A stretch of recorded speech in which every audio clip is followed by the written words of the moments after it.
Salut les petites loutres, je vous retrouve aujourd'hui pour une vidéo résumé spoilant. Donc pour ceux qui ne connaissent pas encore le concept de ces vidéos, et bien ce sont des vidéos où je vous fais des résumés de premier tome de saga de A à Z, du début à la fin, pour vous rappeler tous les détails si jamais vous voulez continuer une saga et que vous êtes comme moi un petit poisson rouge qui ne se souvient jamais des détails des premiers tomes.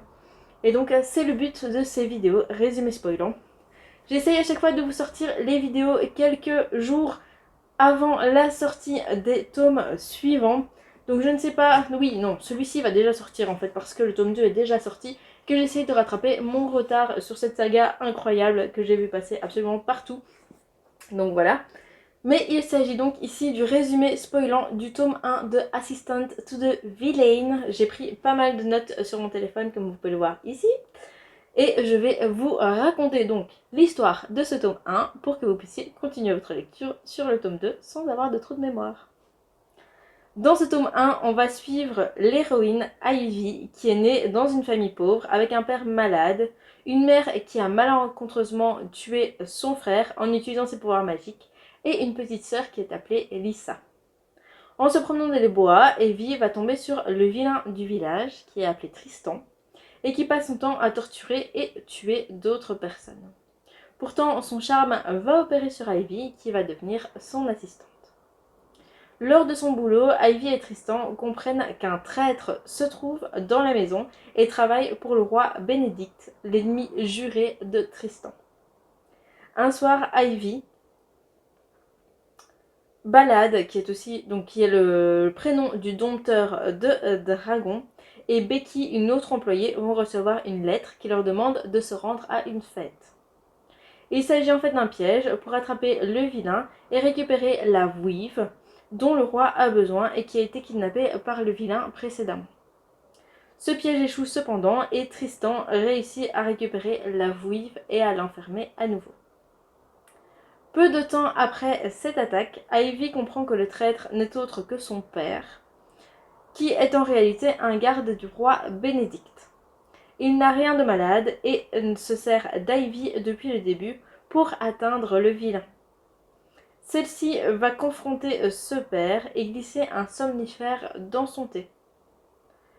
Après que celui-ci se soit endormi et que le vilain les ait rejoints, elle décide d'emmener avec lui Lisa pour emménager chez le vilain. Et elle enferme son père dans un cachot où ils pourront l'interroger.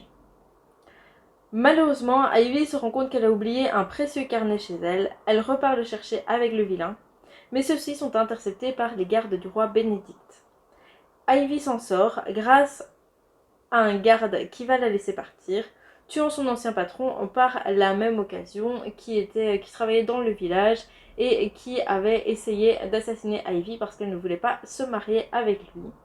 Par contre, le vilain est quant à lui enlevé par le roi et par ses gardes, et c'est ainsi que finit le tome de Assistant to the Villain. Alors ici c'est vraiment un gros résumé pour que vous ayez en tête les lignes directrices de ce livre. Il est assez gros, donc vous vous en doutez, j'ai zappé plein de passages, notamment les passages du début où Ivy, évidemment, elle a des sentiments pour le vilain. Je crois que j'ai oublié de le dire dans ce résumé, mais vous en doutez, Ivy et le vilain, il va y avoir un petit truc entre eux, mais il se passe jamais rien de bien concret. Donc voilà le résumé pour ce tome 1, il est ultra rapide pour que vous puissiez enchaîner avec le tome 2 le plus rapidement possible. J'espère que ça vous aura remis les idées en place. Et j'espère que vous allez foncer sur le tome 2. Moi, je ne l'ai pas encore et j'ai trop hâte de le lire.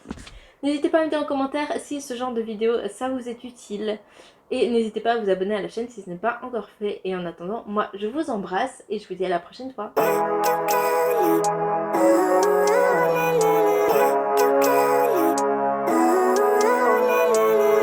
Living life, every day, late at night, not okay. All I want, and I pray